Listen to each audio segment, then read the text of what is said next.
I walked home late, as had become common over the past 6 months.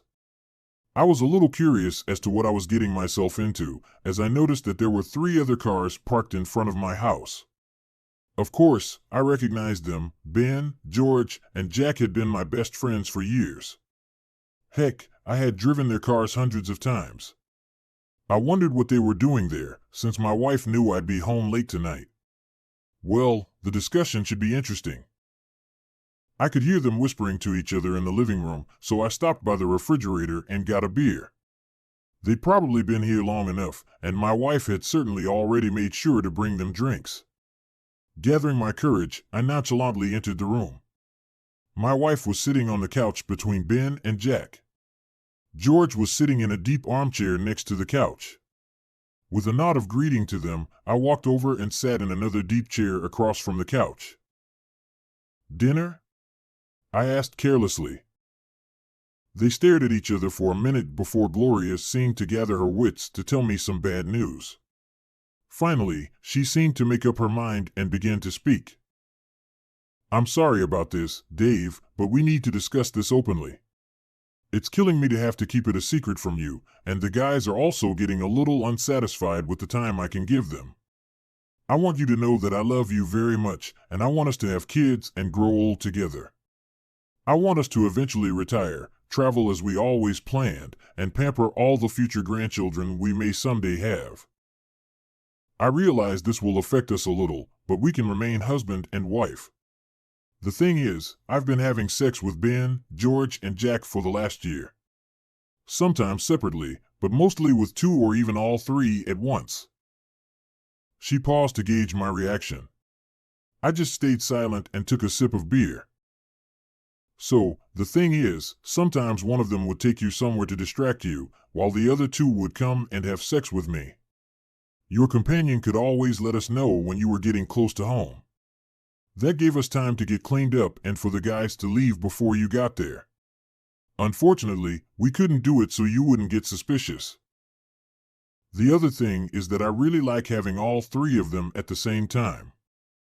I decided it was time for me to say something, and this seemed like the most opportune moment. "Well, Gloria, I can't say that I'm really happy to find out that you're cheating on me with 3 of my friends. Nor can I say that I'm happy that my 3 best friends stabbed me in the back like that. Is this your way of telling me you want a divorce?" "Oh no, honey. I want kids and to grow old together. I don't want a divorce, and if you try to do that, I'll fight it and give you a brush off. What I want is for you to accept it so we can move forward. We will still have sex and act like a married couple. In a few months, I'll stop taking the pill and we can work on having our first child.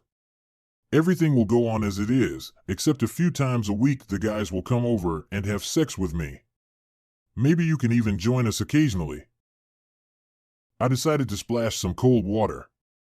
I looked at my 3 former friends and asked the question. "Well, what do your wives think about it?" Ben answered. "That's what I thought. After all, he's a lawyer. Our wives don't know anything about it, and we're damn sure they won't. I swear, if you breathe a word of this, I'll destroy you." I think I've done a hell of a job holding back my smirk. "Don't worry about it. They won't hear anything from me."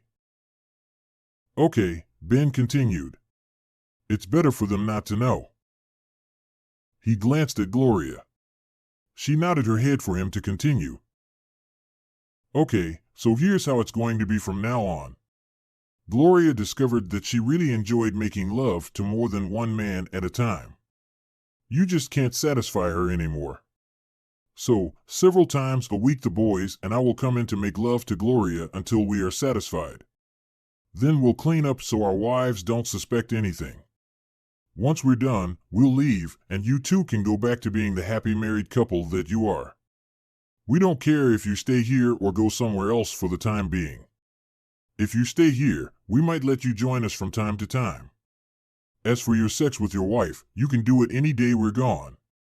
Heck, we'll even let you have sex with her after we're gone if she's up for it." Well, since obviously I don't have much choice, unless I want to live in a cardboard box by the river, I have a couple of small requests. I think since you're using my wife, it's the least you can do for me. Ben smiled triumphantly. He was willing to be magnanimous in his victory. Sure, Dave, as long as the requests aren't too many. No, I assured him. Just a couple of little things that I'm sure won't require any effort on your part. First, I don't want you to use my bed. The bed in the guest room is big enough. I need to sleep in that bed, and I think there's enough disrespect for me without that. I think we can agree on that. We usually do it on the living room floor anyway, but we can use the guest bedroom if necessary. Your bedroom and bathroom would be off limits. Thank you. Secondly, I want to be notified of your comings and goings. I have no intention of being here while you fuck around. I want to be able to plan my absence before you show up, and I need to know when I can come home. And that's possible. Is there anything else? No, that's it. Okay. Now, since we're all here, we don't want to miss this opportunity. We can give you half an hour to pack up and go. I guess you'll have to get a motel room for the night. Our wives think we went night fishing on Jack's boat, and they don't expect us to get home before tomorrow morning. Ben smirked. Okay. I'll get ready now and make a phone call, after which I'll be out of your hair. I got up and headed to my bedroom. Their conversation could be heard in the bedroom. That went much better than I expected, Ben grinned. Yeah, George added. I expected it to explode. They laughed a little and made some derogatory remarks about my manhood. Back in the room, I pulled out my phone and called. Yes, Mary. Yes, they said they would be here all night. I thought about your house, but Ben suggested a motel room. I listened to the answer. Top of the line? That's fine. I'm thinking of the presidential suite. Call Evie and Joan and ask them to meet us there. Listen to the answer. Yeah, I think I'm ready.